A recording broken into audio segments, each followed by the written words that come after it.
కాసేపట్లో ఖమ్మం బయలుదేరుతా ఉన్నాం. మనలాగే మామూలోడు జనమందరి గొంతయ్యాడు. మన గోసాగోడు తెలిసిన మనవాడు మల్లన్నో తినుమారు మల్లన్నో. పేదవాడి న్యాయస్థానం తన ఇల్లంట, జనము ఈ రాజ్యం తన రెండు కళ్ళంట. పానం మీదికొచ్చిన గాని భయపడడంట, ప్రజా సేవకుడై కదులుతుండు పేదల ఇంట ఇంకా పండగలంట.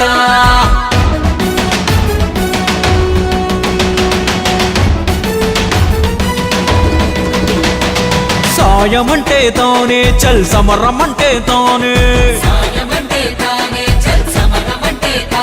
తన సంపద సర్కారుకు రాసిచ్చే తనకు తానే. తీనుమారు మల్లన్నంటే గరీబోని దోస్తానే, ఆపద సాపదలో దాపుకుంటాడు మల్లన్న. రేపటి సూర్యుడై వెలుగు తెస్తాడు.